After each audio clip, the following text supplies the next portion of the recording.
Está no ar mais um Questão de Opinião, podcast de política aqui do Opinião Ceará. Sou Rodrigo Rodrigues, sou editor multimídia aqui do jornal e o hosting da nossa conversa também. Aqui ao meu lado, Delano Rios, que é editor-geral do jornal. Seja muito bem-vindo mais uma vez. Olá, Rodrigo, muito obrigado. Vou falar um pouquinho a mais. Você tem reclamado que eu tenho falado pouco das minhas intervenções. Muito direto. Acabou? Só isso? Acabou, só isso. E olha que ele falou mais. Falou mais hoje. A gente recebe hoje aqui na mesa o Sargento Reginauro, que é deputado estadual pelo União Brasil, tem na segurança pública a principal pauta, que a gente tem uma conversa proveitosa também nessas próximas uma hora aqui. Uma hora e meia, 2 horas. Obrigado, Rodrigo, Delano, pelo espaço, pelo convite. Prazer estar aqui no Opinião, para esse bate-papo, que a gente está aqui para contribuir com o debate político e, lógico, levar um pouco de esclarecimento sobre questões importantes da política cearense para quem acompanha o programa. Perfeito. Para a gente começar, vou fazer só uma breve apresentação. O Sargento Reginauro cresceu no bairro Heller, nascido aqui em Fortaleza, é bombeiro militar há 28 anos, professor de educação física, mestre em educação pela UFC, ator, diretor de teatro, foi vereador de Fortaleza por um mandato e atualmente é deputado estadual, como eu havia falado no começo. Foi eleito em 2022 com 41.635 votos, votado em todos os 184 municípios cearenses. Reginauro é líder do partido União Brasil na Assembleia Legislativa, líder da oposição também, e atua com uma oposição propositiva, tendo atuação destacada nas pautas sobre segurança pública. Mais uma vez, seja muito bem-vindo aqui na nossa mesa. Queria que o senhor começasse fazendo um balanço desse mandato, né, que ainda está em curso. O senhor nitidamente tem uma pauta muito voltada para a segurança pública, mas também fala sobre outros temas de modos variados. A gente estava conversando um pouquinho aqui antes também sobre cultura, sobre teatro, né? Queria que o senhor fizesse um balanço importante desse seu mandato também. Obrigado. Só uma pequena correção, são 2 mandatos, na verdade, de vereador, só que eles são 2 mandatos cumpridos pela metade, né? Eu entrei na metade de um mandato porque eu era suplente, e quando fui reeleito para o segundo mandato, saí na metade porque fui eleito deputado estadual. Estou no meu primeiro mandato como deputado estadual, né, já agora chegando à metade do mandato.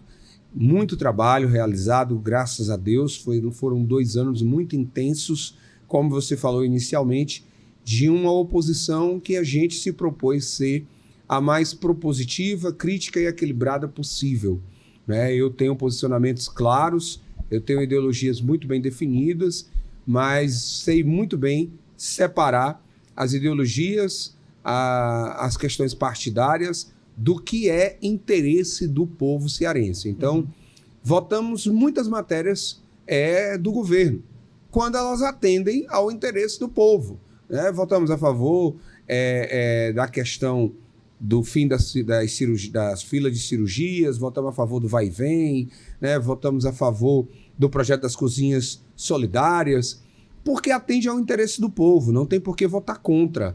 Ser oposição por ser oposição, desejar o pior para o governo, não. Nós queremos que as coisas aconteçam. Agora, tenham posições críticas claras ao método, à forma do governo de fazer política. Acredito que esse modelo já está comprovado tanto em âmbito nacional como em âmbito local. Ele, infelizmente, não permite que a gente avance nas pautas que são fundamentais para o desenvolvimento do povo cearense. Nós estamos no 10º ano de governo petista, né? Então é uma continuidade. E em 10 anos de gestão petista, a população cearense continua praticamente na metade da pobreza para a linha de miséria, né? Nós temos muito mais dependentes de Bolsa Família do que carteiras assinadas no estado do Ceará. Então são questões que mostram claramente que alguma coisa está muito errada na forma de fazer política desse grupo. Então isso tem sido a nossa luta.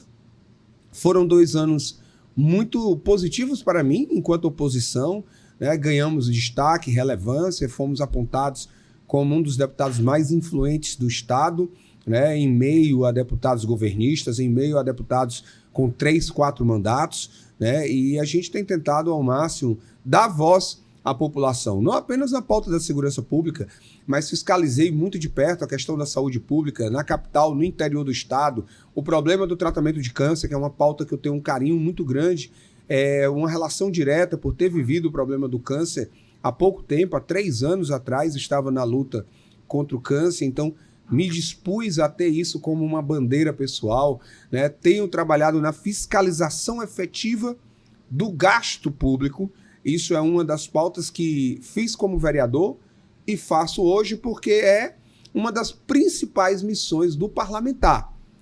Propor leis, fiscalizar o Poder Executivo. Então, independente da pauta da segurança pública, a fiscalização do Poder Executivo tem sido, para mim, uma questão muito especial que faço com todo o carinho possível, tentando contribuir para que a gente possa ter um melhor retorno das políticas públicas atendendo às necessidades do povo cearense.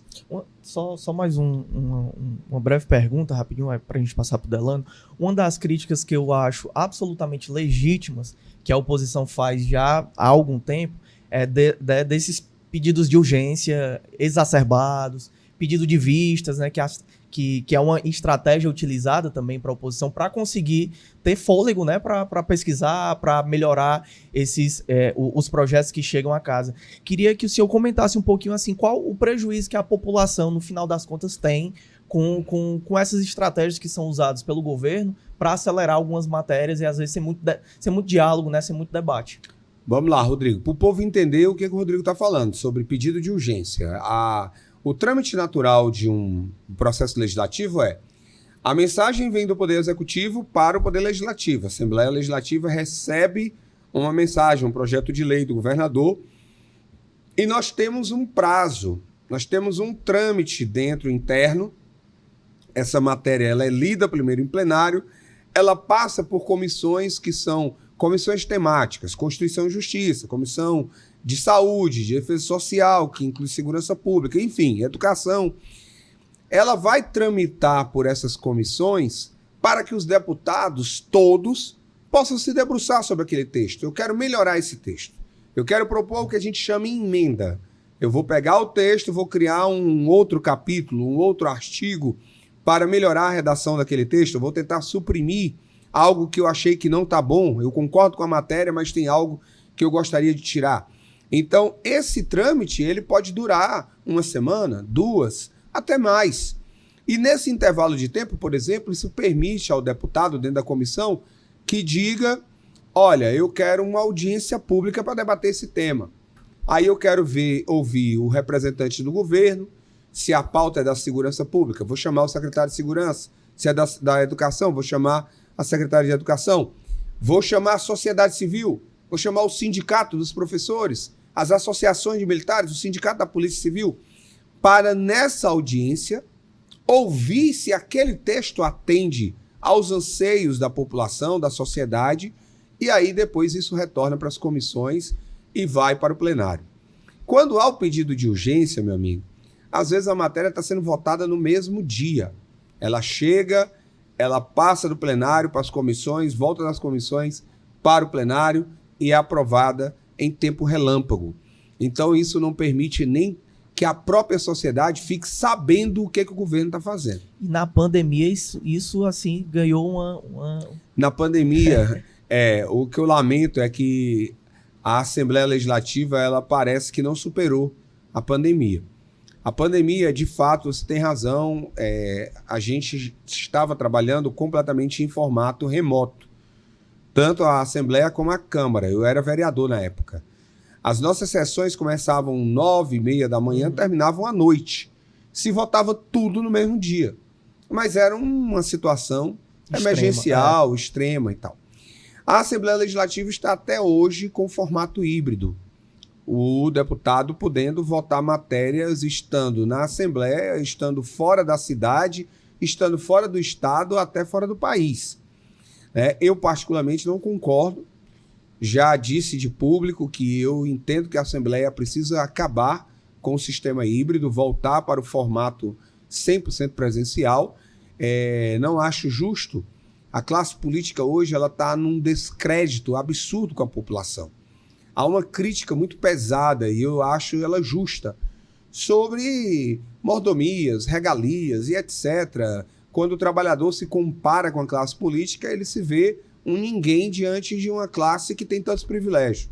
Tudo bem, eu não vou nem entrar no mérito, porque eu sou da classe política. Eu recebo esses privilégios também. Mas daí a você... O trabalhador tem que estar todo dia batendo ponto, chegando 6 horas, pegando ônibus lotado e etc. Ele não pode trabalhar de casa.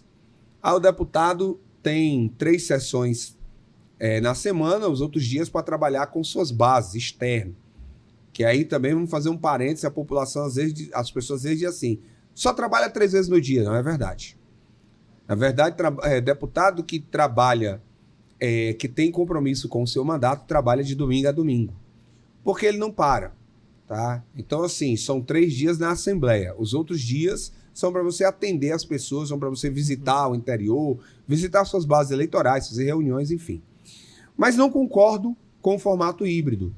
E acho que, de fato, a gente já passou do tempo de voltar a isso. Então, o regime de urgência está diretamente atrelado também a esse processo e a gente precisa dar à população o mínimo de retorno daquilo que ela tanto tem cobrado, que a classe política faça jus ao que recebe, às promessas que fez em campanha, ao voto de confiança da população, e é isso que a gente tem procurado fazer. Pelo menos eu faço a minha parte, estou sempre presente, aqui a opinião está sempre presente na Assembleia, eu sou talvez um dos deputados mais presentes no plenário, né, dentre todos os 46.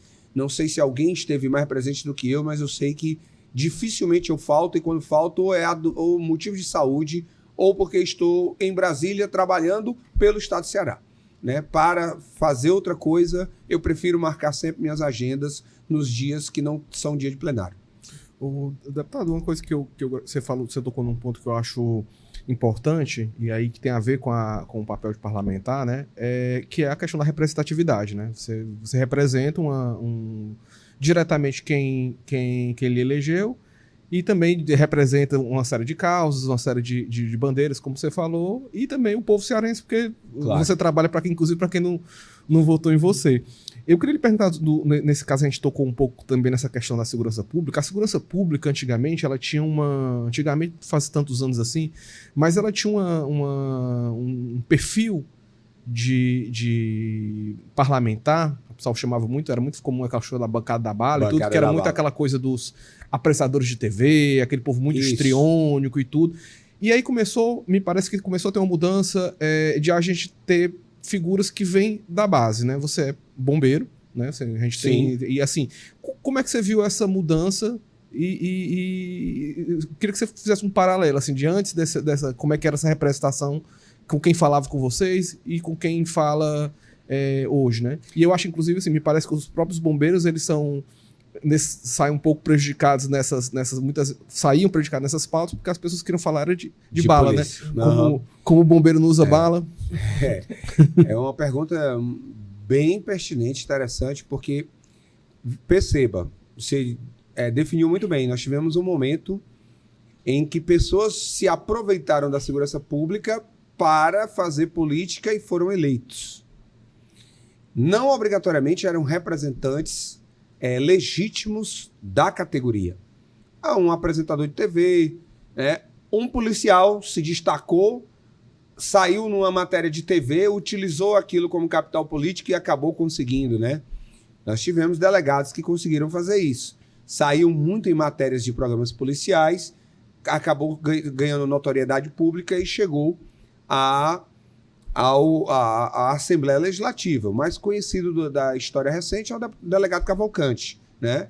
Era um homem muito atuante enquanto delegado na rua. E isso gerou um atrativo, né, para a população. A população está muito saturada de bandido se dando bem. E tinha um policial que ia lá e dizia, bandido comigo não tem vez e tal, e aquilo ganhou destaque e ele conseguiu se eleger.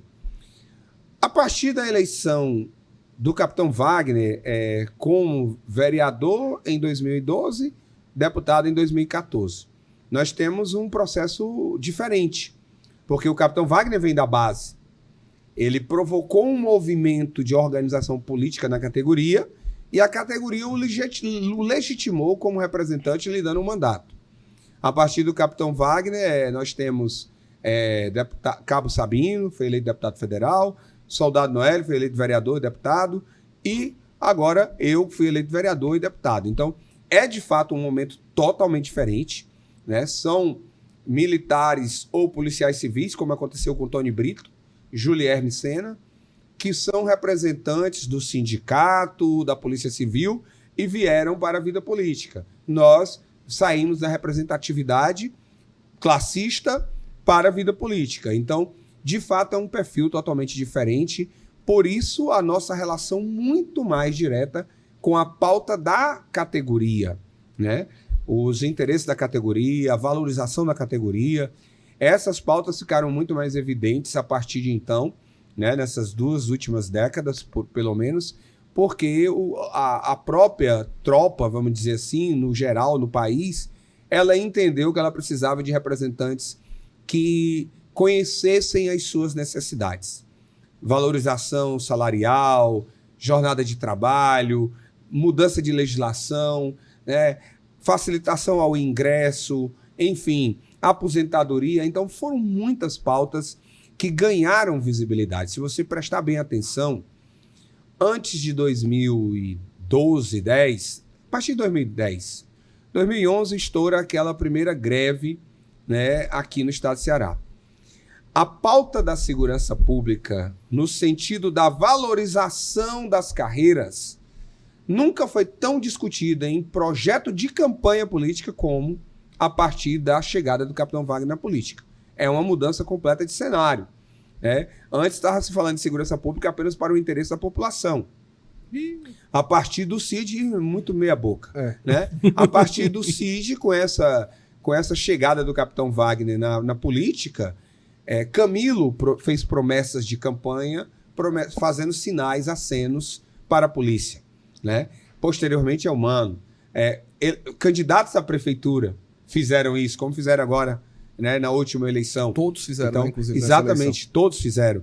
Então, a pauta da valorização dos profissionais de segurança, ela ganhou uma evidência, ela ganhou um destaque, uma relevância muito grande.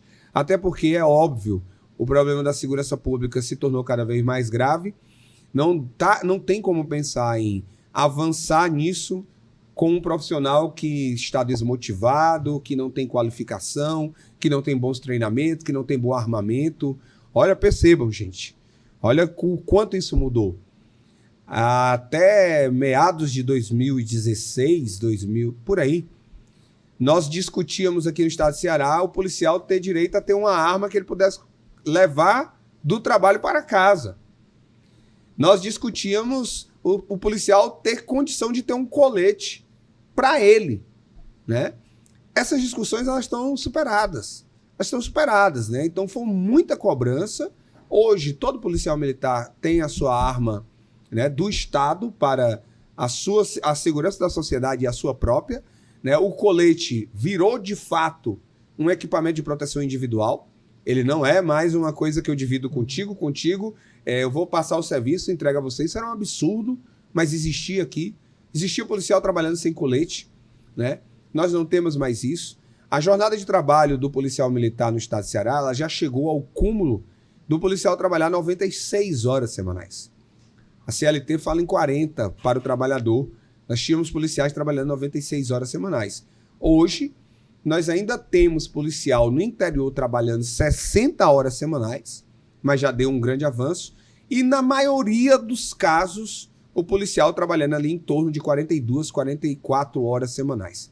Mesmo isso não estando ainda em lei, que é uma luta nossa, mas pelo menos nós já tivemos esses avanços, que são coisas consideráveis, né? Assim, às vezes a turma até esquece o quanto de conquistas, de avanços tivemos num intervalo de menos de 20 anos.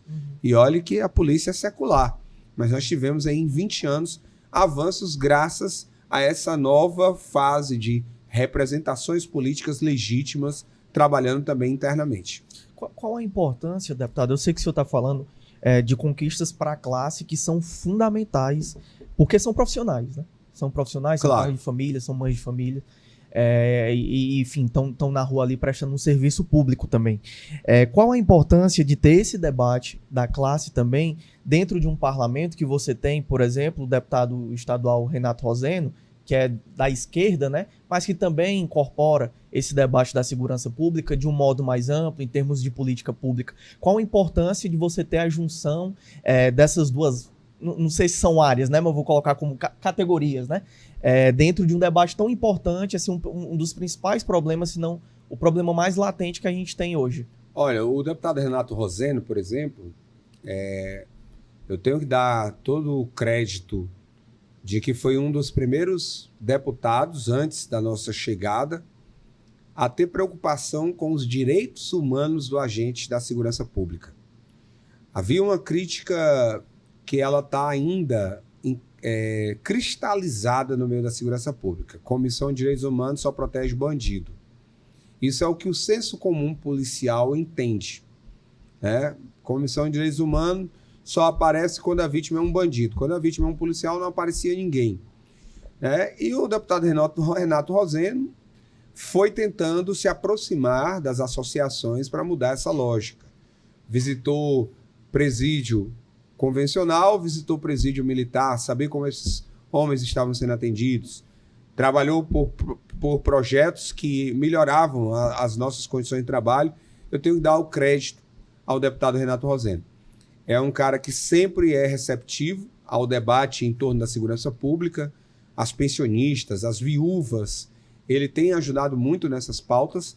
Então é importante, porque ele é um parlamentar que vem de uma classe política totalmente diferente da nossa, entendendo os nossos anseios, entendendo as nossas dores e enriquece o meu debate.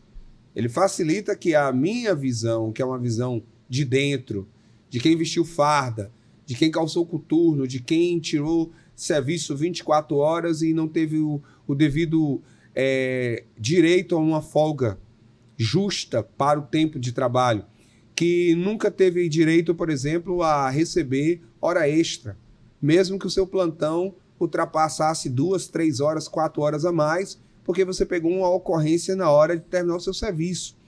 Então as pessoas, o leigo, ele às vezes ele faz críticas ao militarismo ter o que se chama de regalias, e é um absurdo. O militar no Brasil, ele é o servidor, é o trabalhador mais desprovido de direitos gerais que existe. Qualquer trabalhador passou da sua jornada de trabalho normal tem direito a hora extra. Nós não temos, até hoje. Tá? Então, um policial está terminando o seu serviço e ele pegou um criminoso. Ele vai ter que fazer o flagrante. Ele conduz para a delegacia. A delegacia está lotada. Um delegado, um escrivão vai ter que atender um monte de gente. O procedimento é demorado. O policial chega a passar 5 horas a mais numa delegacia do seu turno para depois retornar. Às vezes o criminoso foi liberado e o policial ainda está na situação, né? No procedimento. E ele nunca recebe um nada a mais por isso, né? Nós não temos direito a fundo de garantia, nós não temos direito a FGTS, enfim. E às vezes as pessoas acham que nós temos ainda regalias por conta de uma única coisa. Uma única coisa, a nossa previdência é diferenciada comparada aos demais trabalhadores. Mas o trabalhador, ao final da sua vida útil, ele poderá dizer, eu trabalhei 40 anos, vamos dizer. O policial militar, quando ele somar todas as horas extras que ele trabalhou de graça para o Estado brasileiro, ele não saberá quantos anos a mais ele trabalhou, gratuitamente para o Estado. Da mesma forma o bombeiro militar. Então são coisas que a legislação ainda não avançou, são coisas que estão na ordem do dia, para que a gente avance de fato, trate esse profissional com o devido respeito que ele merece e em pé de igualdade de qualquer outro servidor, seja médico, seja enfermeiro, professor, advogado, enfim. É o que a gente busca. Então, você não acha que isso também tem a ver com por exemplo, uma certa visão que as pessoas têm, um conhecimento de algumas coisas que tem, por exemplo, aí nós falamos dos militares, mas das Forças Armadas, por exemplo, tem aquelas coisas dessas que são...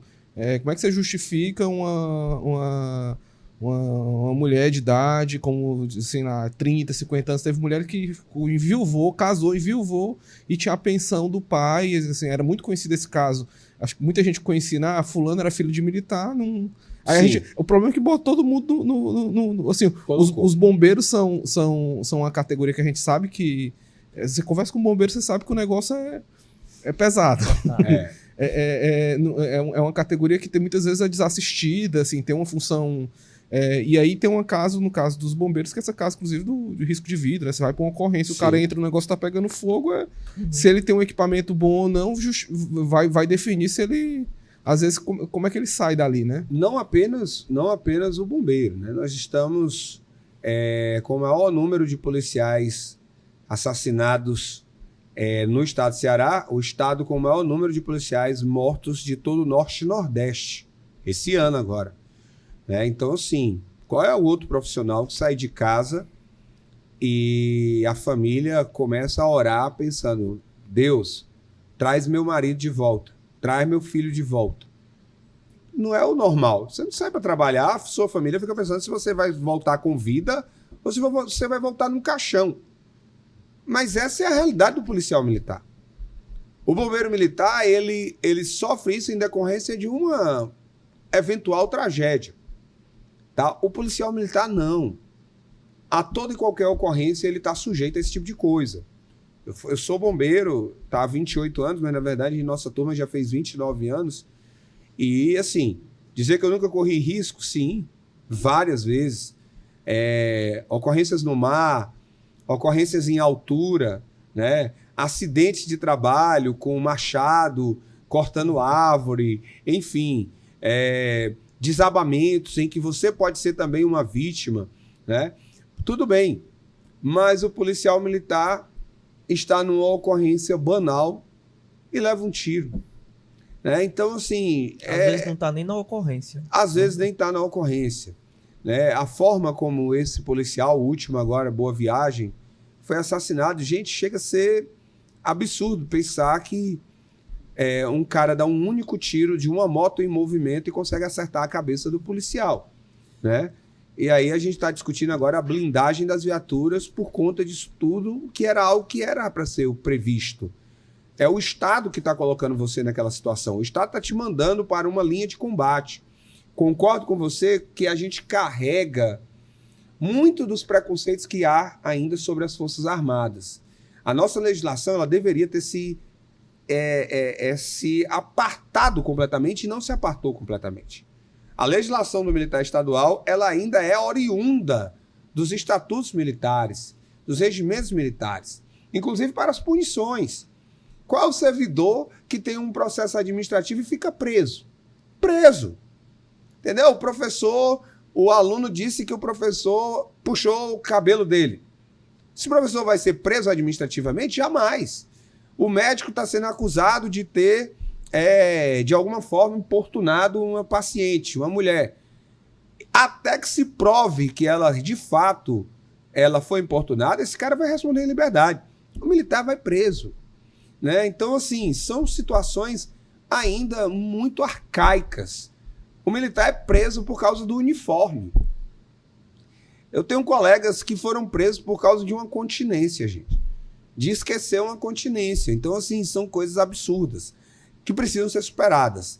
Mas que ainda há, assim, muito dessa crítica, como você colocou. E eu aqui quero deixar bem claro.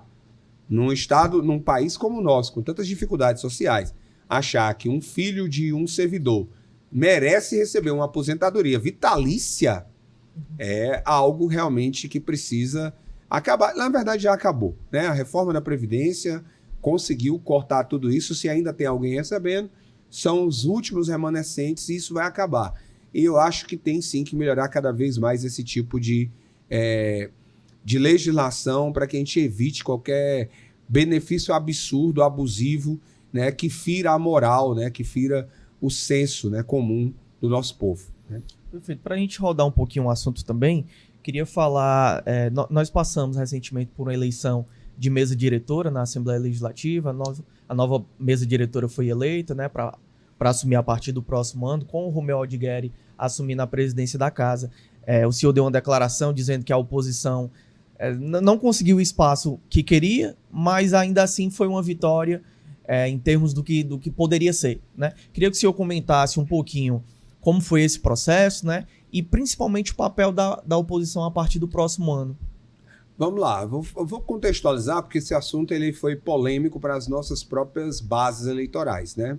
Primeiro, eu deixei bem claro, desde a eleição municipal, o risco da hegemonia de poder do PT aqui no estado do Ceará. Governo federal, governo do estado, governo municipal e etc.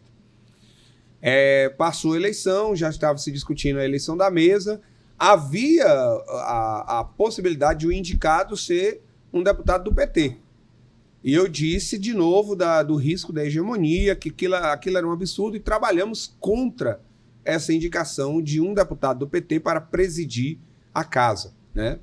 O nome veiculado, ventilado, foi o nome de Fernando Santana, que é ligado ao governador, cunhado, né? Enfim. Ele confirmou, né? Ele chegou a confirmar. Chegou a confirmar e etc. E depois recuaram. Isso pra gente já foi uma vitória.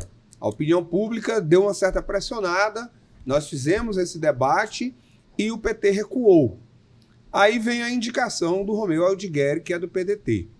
A oposição não conseguiu compor uma chapa. Nós precisávamos de 10 nomes, nós não tínhamos. E aí, votar contra poderia ser uma opção. Por que não? Mas era mais inteligente, e isso é o que a população que está de fora do bastidor político não entende. A eleição da mesa diretora não é uma eleição de governador, de prefeito, etc. É algo completamente interno, administrativo. A mesa diretora vai interferir no meu trabalho e no trabalho dos demais colegas que estão na casa, no encaminhamento dos seus projetos, né, no andamento das suas pautas. Então você pode ficar completamente amarrado quando você tem toda a mesa diretora trabalhando contra você, né, sendo bem prático, bem claro. E aí a gente conseguiu, na indicação do Romeu Aldigueri, garantir que a oposição teria um membro dentro da mesa diretora. Nós não tínhamos, né? Tínhamos um deputado do União Brasil, mas que não é oposição, é aliado do governo, que é o deputado Firmo, e agora nós temos um deputado da oposição, que é o deputado Felipe Mota. Que é do seu partido também. Que é do meu partido, meu vice-líder atual. Da oposição mesmo, né? Da oposição mesmo. Né? Então, nós estamos garantindo uma vaga da oposição que vai nos ajudar dentro desse contexto de que nós já somos minoria. Então nós precisamos ganhar força para poder realizar nosso trabalho. É claro que a população não tem a obrigação de entender isso. E aqui você me abre o espaço para tentar esclarecer o porquê de uma votação como essa. Então a nova composição da mesa diretora tem um deputado de oposição 2025. E aliás, conseguimos pautar questões que são importantes. Compromisso com o presidente eleito. Pautar as emendas impositivas, que é fundamental para que os recursos cheguem ao interior do estado da forma como eles devem chegar, não apenas amarrado na mão do governador, mas por indicação de cada um dos 46 deputados, que olhe para um município que está ali esquecido, que está precisando de uma ambulância, que está precisando de uma ponte, uma passagem molhada, enfim, de uma coisa mínima. E esse publicamente pode ser um tema que não liga todos os deputados, mas nos bastidores parece que todo mundo concorda. Todos os deputados concordam com... Todos concordam. Não assinaram a minha PEC, mas diziam para mim, puxa, seria uma grande vitória. Mas por que não assinaram? Vou lhe pedir uma coisa, assim, já que a gente está aqui nessa coisa. Claro. Explique em que consiste esse projeto que é... Vamos lá. O que é a emenda impositiva? O recurso... a lei orçamentária, que vai ser votada agora para o ano seguinte, ela é de controle absoluto do governador. Vai um projeto para casa, os deputados até indicam. Eu estou destinando 400 mil para o município, vou citar aqui Itapipoca, que foi a cidade do interior que eu mais fui votado. Mas poderia ser para qualquer uma. Vamos botar aqui Itarema. E para quê? Eu quero para a saúde pública. Especificamente para quê? Eu quero para a aquisição de um veículo que vai servir de ambulância lá para transporte dos pacientes com câncer, vem fazer trabalho aqui na cidade. Ok. Se ela é impositiva, O governador vai ter que depositar o dinheiro na conta do prefeito, o prefeito vai ter que comprar aquilo que eu estou dizendo que é para comprar. Não vai cair na conta do prefeito, ele vai fazer o que quiser com o dinheiro. Está lá amarrado. A emenda vai dizer, é para isso. É para uma viatura para a guarda municipal? É para isso. É para equipamentos de esporte, para um projeto Areninha, sei lá, é para aquilo, tá? Então, a emenda positiva, ela me dá essa condição. Do jeito que está hoje, eu vou lá e digo que quero, o governador olha e só faz se ele quiser. Aí, como eu sou um deputado de oposição, ele não faz. Se você tem uma ideia de todo o recurso que é indicado pelos 46 deputados, nesse ano de 2023, o governador Elmano não executou nem 30%.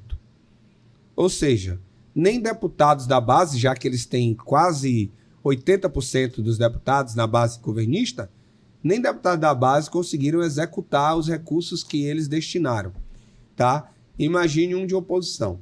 Então, se a gente aprova essa alteração, uma cidade que está ali abandonada, esquecida, sem nenhum recurso, às vezes até porque o prefeito fez oposição ao governador, aí vem as velhas preferências políticas, o prefeito fez oposição ao governador, não votou no governador, mas ele tem um deputado que votou com ele.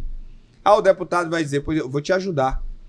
Que é o que já acontece em Brasília, que é o que acontece em praticamente todos os estados brasileiros, porque hoje apenas o Ceará não faz. Apenas o Ceará não faz. Então, o contato fica muito mais próximo com os deputados federais. Sem sombra de dúvida. Aí corre todo mundo, todos os prefeitos para os deputados federais, tem mais recursos e conseguem administrar esses recursos mandando para saúde, educação, segurança, enfim, tá? Então a gente precisa avançar nessa pauta. O presidente eleito assumiu um compromisso com ela. Até já deu entrevista falando que é compromisso dele. Assumimos, pautamos com ele reabrir as galerias. Nós queremos o povo de volta na Assembleia. Nós queremos aquelas galerias frequentadas por sindicatos, trabalhadores, sociedade civil organizada que está indo lá cobrar uma pauta, cuidadores de animais que estão indo querer cobrar uma mensagem do governo. Enfim, tá? A casa desde a pandemia está fechada para a população. Isso é um absurdo, até porque ela recebe o nome de Casa do Povo, né? Então não faz o menor sentido. Então foram compromissos negociados nesse processo de se fazer uma nova construção de uma mesa diretora que não fosse simplesmente o que o governo quer, né? Então, assim, explicando e justificando, por isso teve nosso voto favorável, estou muito tranquilo com relação a isso, né? E continuaremos fazendo oposição ao governo, porque o voto no Romeu Aldigueri passa muito longe de criar qualquer tipo de amarra para que eu faça oposição ao governo do Estado. E lembrando que só um deputado votou contra e um se absteve, né? Então, assim, a oposição foi em conjunto também, votou favorável. Sim. E outras figuras, a doutora Silvana, por exemplo, veio a público, falou, argumentou, gente, a gente precisa de espaço justamente para colocar as ideias na mesa, para a gente conseguir trabalhar, para a gente conseguir votar, faz parte do... E o voto contrário, é preciso lembrar, é o voto do pastor Alcides, que votou no Evandro e teve um desgaste pessoal com isso, porque o seu filho foi para o segundo turno, com o atual presidente da casa, prefeito eleito, e o Evandro usou esse argumento contra o André no debate. Então causou um mal-estar para o André e para o pastor Alcides, que é seu pai, muito forte. Ficou uma mágoa, ficou uma ferida aberta, e eu achei que foi muito mais uma questão pessoal do que política. Sim. Na minha interpretação, foi muito mais pessoal do que política. Até porque nem o André votou contra o Evandro quando foi no primeiro mandato. O André se ausentou do debate, assim como o Carmelo fez agora. O Carmelo não foi votar, se ausentou. O André, lá atrás, também não apareceu, não votou contra. Eu falei que se absteve, mas se ausentou. Né? Se ausentou. E agora o Alcides foi o único voto contrário a candidatura do Romeu Aldigueri. O deputado, a gente está falando aqui já da Assembleia. Eu queria que você fizesse aí uma leitura. Como é que você espera? Como é que vão estar as forças da oposição? Quais são os desafios para esses próximos 2 anos, são os 2 últimos anos desse governo? A gente sabe que é quando também dá uma acelerada em vários projetos que o governo tem que mostrar, digamos, serviço ali, porque é o que o que talvez vai ficar mais firme na memória das pessoas e do caso do eleitor também. Porque a gente teve um caso na Assembleia, tem um partido que é muito curioso o caso, que é o do PDT, que às vezes fica naquela, não sei o quê. Agora, de fato, está muito próximo dessa turma que está no PDT. Inclusive o próprio presidente, o próximo presidente da Alesse, o Romeu Aldigueri, sair do PDT, a maioria deve ir para o PSB, né? Então o PDT está ali ainda. E aí, como é que tá a turma? Porque o União Brasil a gente sabe que está quase todo ali junto, o PL também. O PL é o partido, nesse sentido, que tem mais unidade de oposição. Eles são 4, tem 3 oposicionistas e uma na base. O PDT hoje é o partido com o maior número de deputados oposicionistas. Olha como isso é curioso. 4, né? Ele tem 5. 5. 5, verdade. Né? Ele tem... Peraí. Antônio Henrique, Cláudio Pinho... Queiroz, Lucinildo Frota... 4. Né? Nós temos 4 do PDT na oposição. Nós temos só 2 do União Brasil. O União Brasil dividiu ao meio. Mas vai ganhar o terceiro, porque eu não acredito que o Heitor Ferrer vai para a base do governo. É porque vocês são ruidosos, né? Porque você e o Felipe Mota falam tanto que a gente acha que é mais de 2. Obrigado por estar me colocando em peso 2 aí, né? Então, assim, o Heitor Ferrer assume a partir de janeiro no lugar do Oscar, que foi eleito prefeito de Sobral. Então, o Heitor deve vir compor a oposição. Nós estamos ganhando mais um deputado. Aí, avançando na tua pergunta... Eu vou dizer uma coisa aqui para vocês, que é uma leitura política, né? Nem tanta gente a faz como eu gosto de fazer. O PT saiu grande vitorioso da eleição no estado do Ceará, né? Ali junto com o PSB de Cid, mas é Cid Eudoro, né? Então o grande vitorioso, na verdade, da eleição do estado do Ceará 2024 é Camilo Santana. Não é nem o PT, é Camilo Santana, né? Hoje, se a gente for... de fato, definir quem é o grande oligarca do estado do Ceará, é Camilo Santana, né? Eu costumo dizer que é quase um monarca, né? Assim, numa estratégia muito patrimonialista de ocupar tudo que é de espaço, enfim. Mas vamos lá. No olhar do pessimista, a oposição tá mal das pernas, porque o PT saiu atropelando tudo, ganhando tudo, tá com força total. No olhar otimista, mas não é um otimista apaixonado, ufânico, é um otimista pé no chão. Não tem melhor cenário para se fazer oposição do que o que nós temos nesse momento. Foi prometido o Ceará 3 vezes mais forte. E a promessa do Ceará 3 vezes mais forte elegeu o governador Elmano no primeiro turno. Nós estamos na metade do governo e o Ceará 3 vezes mais forte flopou. Na linguagem atual de vocês, são bem mais jovens do que eu e entendem muito bem. Flopou, certo? Qual é a visão que se tem hoje de Ceará? Um Ceará dominado pelas facções, um Ceará com um governador apático, abaixo das expectativas, um Ceará onde a população ainda tem dúvida se o governador é Camilo Santana, que está em Brasília como ministro, não é nem como senador. Então há uma confusão de quem é a grande liderança, né? E elegeram o prefeito de Fortaleza com a promessa do Ceará 4 vezes mais forte. Eu falei na tribuna da casa, falei para a imprensa, o PT não pode mais errar.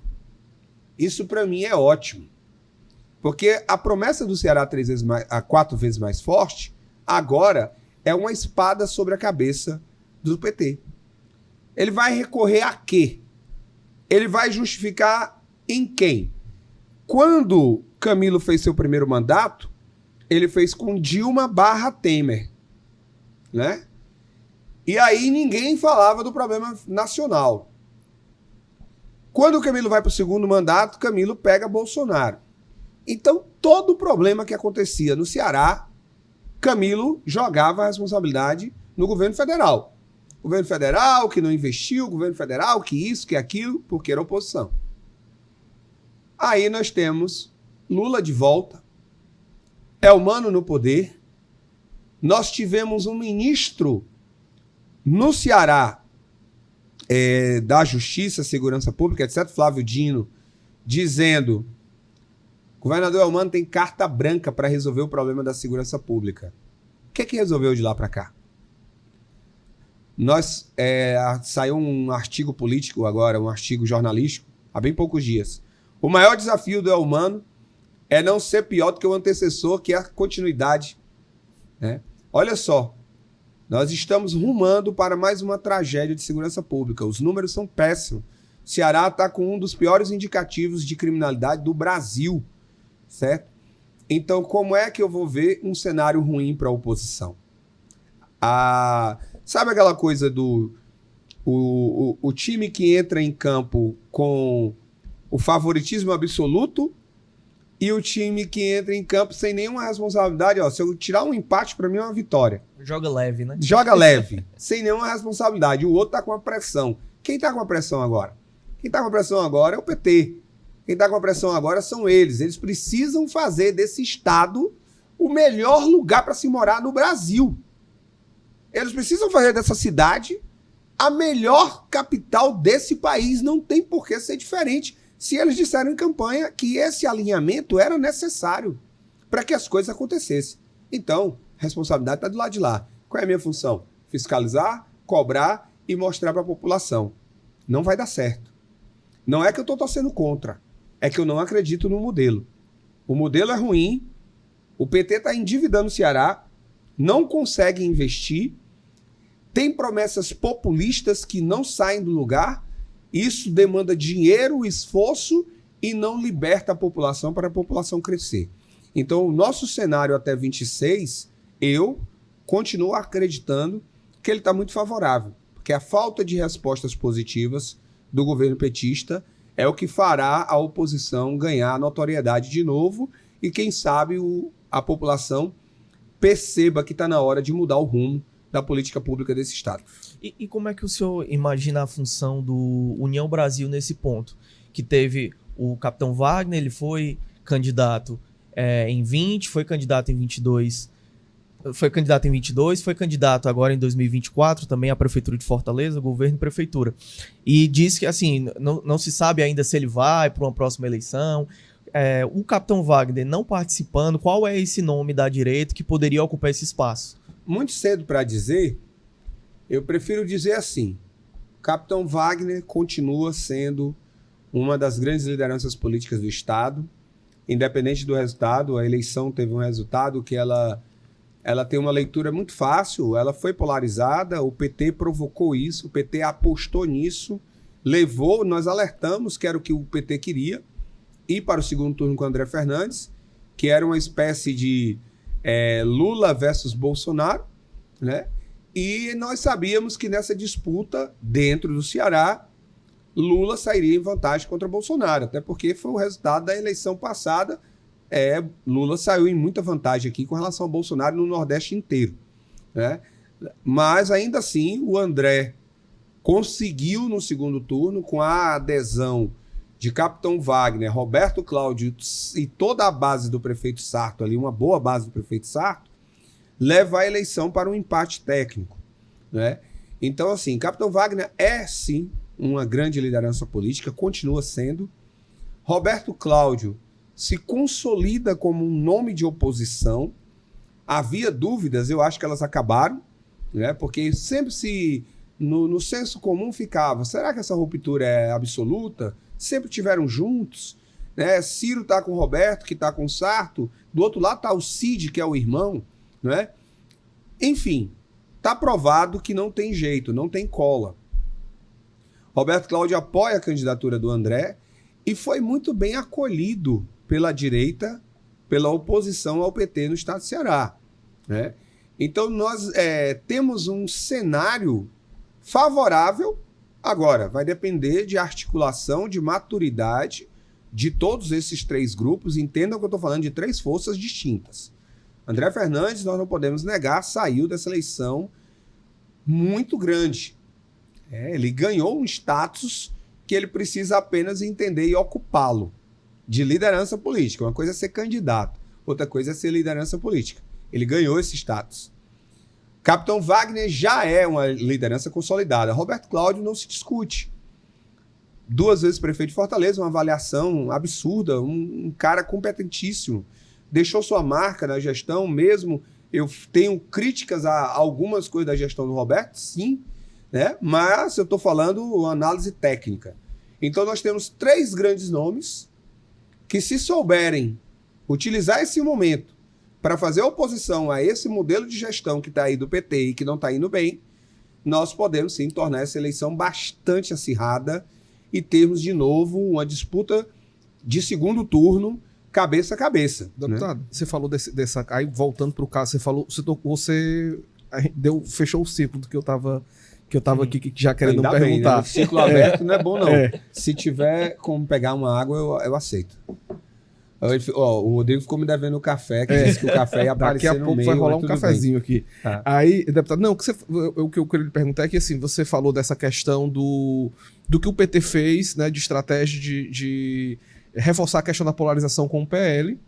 E aí, do ponto de vista de digamos assim, de uma certa dimensão de jogo que existe numa eleição, o PT fez no seu próprio interesse e fez, digamos, certo. Inclusive, foi uma estratégia que contribuiu para a vitória. Aí eu queria que você comentasse exatamente esse momento, como é que se pode tirar uma lição anterior para o futuro, que foi o caso de que a direita não conseguiu se unir ali no primeiro turno. Né? Você tinha você tinha 3 candidaturas que representam... 4, né? Se a gente considerar Eduardo Girão. Tínhamos 3 de direita e tínhamos o Sarto concorrendo à reeleição. Né? Mas virou direita depois, né? E ele queria se eleger, né? Então, assim... Mas aquele momento ali que você tinha... Eu citei 4, desculpa, Delano. Citei 4 de oposição ao PT, né? Sim. Porque, de qualquer forma, o Sarto se opôs ao PT. E no segundo turno veio compor com a direita. Mas o Sarto, digo assim, eu falo porque o Sarto, no caso, assim, eu acho que, inclusive, mostra uma coisa muito clara, que, assim, essa aliança, e você citou um nome muito claro, que é o caso do Roberto Cláudio, que é o grande aliado, me parece, desse grupo, porque o Sarto é um prefeito, inclusive, mal avaliado. E, assim, tanto que não foi na campanha, não esteve na campanha, eu acho, inclusive, porque não ia ajudar muito o André. Era melhor ele ter, no caso, o Roberto Cláudio lá dentro do que o Sarto. Mas, assim, aí você, naquele momento ali da composição das chapas e tudo, teve essa discussão, inclusive, do PL e do Sarto, desculpa, do Wagner, né? Assim, e acabou que nem sequer o Novo conseguiu ir para algumas coisas. Como é que você viu? Onde é que você acha que foi o erro aí dessa frente política de direita que não conseguiu se juntar em torno, ou pelo menos diminuir o número de candidaturas, né? Eu vou te falar a minha visão do erro, tá? E aí para um cenário político, e nós estamos falando de políticos todos, houve um erro de leitura de cenário. Se você quiser fazer uma pesquisa, fique à vontade. Você que está me ouvindo, fique à vontade, me assistindo. Faz uma pesquisa de todas as pesquisas pré-eleitorais desse ano. As de pré-campanha. E elas começaram a sinalizar que no somatório dos 3 candidatos da direita, a eleição batia primeiro turno. Quando você somava Capitão Wagner, que era sempre o primeiro, somava André e somava Girão. Estava ali embaixo com 2, 3 pontos, né? Chegou a estar ali um pouco perto de 5. O André ali por volta de 10, né? 11 e tal. E o Capitão acima de 30. Quando você somava, batia primeiro turno. Então, se a eleição batia primeiro turno naquele momento, e eu só quero deixar claro, não foi falta de alerta. Eu tentei, né? Se houvesse uma candidatura única, nós a quem poderíamos ter ganho a eleição no primeiro turno. Aí eu estou dizendo nós, a centro-direita, né? Vamos dizer aqui a centro-direita. Mas Aí vão as questões pessoais, que não vou nem entrar no mérito de quem não quer abrir mão, enfim, né? Cada um achou que tinha o direito de concorrer, defendeu a sua opinião, não houve acordo, e aí fica um recado, já que você diz a lição. Uma lição que a direita no Brasil precisa aprender e que a esquerda dá aula é, sem compor, você vai sempre sair na desvantagem. Vamos lá. O que é o PSOL? O PSOL é a dissensão do PT lá atrás. O PT radical saiu de perto ali, quando o Lula flerta com o centro, e cria um novo partido. Você já viu o PSOL contra o PT? Você não vai ver. Você simplesmente não vai ver o PSOL contra o PT. Né? Principalmente depois do surgimento da direita, né? De Bolsonaro para cá, principalmente. Então, eles conseguem sempre agrupar. Aí agora você tem PSB, PT, PSOL e todo aquele grande arco, e se juntam, se agrupam e acabam atingindo o resultado. Qual foi o grande diferencial para a derrota do Bolsonaro no segundo turno? Pequena vantagem. Mas, gente, olha o tamanho da vantagem. Nenhum dos candidatos derrotados no primeiro turno se aliou ao Bolsonaro, que era o presidente da República, com a estrutura na mão, mas não soube articular. E aí foram todos para lá. E o Lula ganha por quanto? 2 pontos percentuais, algo assim? Né? Uma eleição apertada, mas aí se tu pega os votos da Tebet, os votos da Soraya, né? Gente, nós teríamos outro resultado. Tá? Era pouco? Era pouco, a diferença foi muito pouca. Se você tem uma diferença de 2 pontos percentuais em alguma coisa, ou seja, você precisa tirar menos de 2 pontos do outro para você ganhar a eleição. Né? E é uma reflexão que eu acho que o Bolsonaro já começou a absorver quando ele aceita a indicação do Nunes em São Paulo, que não era um cara da direita. Aí ele bota um cara da direita de vice e, contra a sua base bolsonarista mais radical, comprou briga e aceitou apoiar o Nunes, que ganhou a eleição, que talvez tivesse dado bolos se ele não tivesse aceitado essa conjuntura. Certo? Então, a gente precisa aprender determinadas coisas, é preciso ter maturidade política. Quem é o melhor nome? É o Roberto, pela sua experiência. O Capitão Wagner está disposto a arriscar mais uma vez uma eleição para o Executivo, lutando contra a máquina do PT que está em posse do mandato? Não sei, é muito cedo para se falar. Né? Eduardo Girão seria candidato depois do resultado muito ruim para um senador da República em Fortaleza. O André não pode ser candidato. O PL tem um nome à altura. São coisas que a gente vai precisar discutir, amadurecer, mas eu entendo que a lição deve ser absorvida. Você levantou aqui a questão e nós só temos chance se nós estivermos juntos. Nós só temos chance contra o humano se nós tivermos uma única candidatura da centro-direita para brigar contra esse sistema. Só lembro que o André não pode ser candidato por conta da idade ainda, né? Ele vai ser muito novo para tentar disputar. Deputado, a gente está caminhando aqui para o final. Nós temos um quadro aqui no Questão de Opinião que se chama Qual a Sua Opinião Sobre?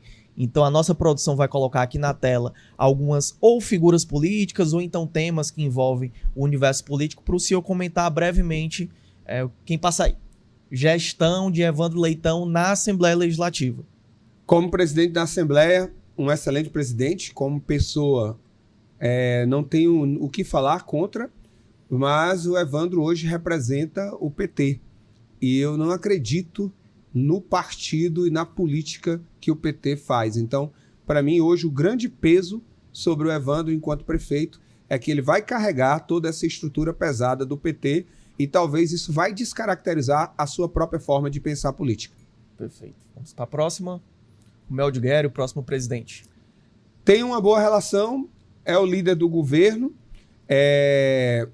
não tenho tanto tempo de convivência com o Romeu, espero que faça realmente valer o que ele se comprometeu como presidente da casa E porque o presidente da casa precisa ser presidente para os 45 outros deputados e não para o governo do estado. Próximo, Roberto Cláudio. Até é uma continuidade, né, do que a gente estava falando sem também. Sem sombra de dúvida, uma das maiores lideranças políticas do estado, a capacidade intelectual, a inteligência do Roberto é algo que me chama a atenção desde quando eu era vereador e fiz oposição a ele. Né? Eu tive a oportunidade de preparar o Capitão Wagner para debater com o Roberto e me assustava a capacidade de discurso do Roberto. Ele tem um raciocínio rápido e uma capacidade de reter informação muito grande. Isso para um político é realmente algo excepcional. Então é um grande político. Quero meter uma pequena pergunta. O União Brasil está com as portas abertas para o Roberto Cláudio? Totalmente abertas. Hoje nós não teríamos por que evitar essa aproximação e já foi feito o convite. Está na mão dele. Perfeito. Ele deu um prazo aí para responder? Não, ele tem problemas do PDT para resolver, etc. Mas o convite foi feito pelo próprio Capitão Wagner. Vamos para o próximo. Militares na política. Eu não consigo entender a celeuma que se faz quanto à figura do militar na política. O militar na política é a mesma coisa de você ter o médico na política, os evangélicos na política. A democracia é o governo do povo. Os militares são uma parcela significativa da sociedade que tem um espaço de representação como qualquer outra categoria. Jornalistas na política, enfermeiros na política, professores na política. É um segmento da sociedade. Por que alijar apenas os militares desse debate? Eu acho absurdo, é uma opressão, até uma ditadura civil, quando a gente vê políticos, e Camilo Santana fez isso, discursando que os militares deveriam sair realmente desse debate político. Isso é um absurdo para mim. Tem mais alguma? Messias do MST. O Messias, ele representa uma causa que é muito controversa. O movimento MST, o Movimento Sem Terra, é um movimento controverso, com muitas coisas pesadas e até atos criminosos, mas ele, enquanto pessoa, o convívio com ele é um convívio tranquilo, pacato, é um cara simples, vitorioso, porque saiu lá de uma situação pessoal adversa para chegar num posto de deputado da Assembleia Legislativa. Então, um cara que tem um mérito da sua luta, da sua história de vida, mas, como eu disse, representa um movimento que eu, sinceramente, não vejo com legitimidade. Eu sei porque que a produção colocou, porque ele veio aqui no podcast recentemente, falou muito bem do senhor também, disse que tem um trato muito positivo com o senhor. Ele, como eu falei mais uma vez, eu sei separar muito bem as coisas, e o Messias, enquanto um colega de parlamento, é um cara fantástico, e como eu falo, eu já disse para ele de tribuna, eu não concordo com a forma como o MST entende que ele tem que se apropriar de espaços que estão no domínio privado. É um terreno de posse privada. Então, não concordo, inclusive, com os mecanismos utilizados. Né? E a forma como quer se tratar o MST como um movimento social-democrático, e quando é um movimento qualquer outro, como dos militares, é um movimento criminoso e etc. Então, são dois pesos, duas medidas, e isso não é bom para a democracia. Tem mais alguma? Não, acho que é isso. Deputado, aproveitando também, agradecer a sua participação aqui no podcast. Fica o espaço também para a gente debater outros assuntos importantes. Falamos, além de segurança pública, tem muitos outros assuntos que interessam ao cearense também. O senhor está sempre vigilante à questão do orçamento, dos gastos públicos. São matérias importantes para a gente estar analisando também, para esclarecer a população. Então, agradeço o senhor ter aceito o nosso convite aqui. Fica o convite para uma próxima oportunidade também. Eu disse recente, numa crítica que eu fiz a notícia que saiu, uma notícia falsa, né, que saiu na imprensa cearense, eu tenho muito respeito pela imprensa, muito respeito pela profissão do jornalista, né, que tem essa missão de veicular a notícia, de levar a informação. Então eu sempre atendi muito bem. Eu estou, tanto como artista antes, depois como representante de classe, nunca me neguei a uma entrevista, não me nego a debates, não me nego a atender nenhum jornalista, seja de rádio, jornal, televisão, de formatos outros como esse, né, novos da imprensa. Então eu tenho muito respeito, eu agradeço, porque quem sai ganhando, lógico, sou eu. que tenham aqui um espaço como esse para a gente debater, para a gente levar informação ao povo, né? Me coloca à disposição, estarei sempre à disposição. É um prazer, né, poder estar ouvindo, Delano, conhecer vocês aqui, o espaço, muito bom, por sinal, e que possa aí realmente contribuir cada vez mais para o esclarecimento da população sobre o que é hoje a cena política cearense. Pois volte. Né? Maravilha. Te agradecer também, Delano, por mais uma participação. A gente segue junto aqui nos próximos debates também. Obrigado, Rodrigo. Fico muito feliz aqui com a presença do deputado. Isso é muito bom a gente ter esse debate plural, a gente trazer as diversas frentes políticas, né, que estão em atuação no Estado e tudo. E, enfim, dar os parabéns do deputado, porque além de um parlamentar que representa um grupo, tem um talento para análise política aí, que enriquece também o nosso trabalho. Obrigado. Sim. Te agradecer também pela participação aqui no podcast. Se você ainda não segue o Opinião nas nossas redes sociais, vá lá, rapaz, siga. Se você não segue aqui no YouTube também, é só seguir aqui, assinar lá o sininho lá para ligar as notificações, comenta, compartilha, vamos fazer parte desse debate juntos também. A gente volta na sexta-feira com muito mais do Opinião. Muito obrigado e até a próxima.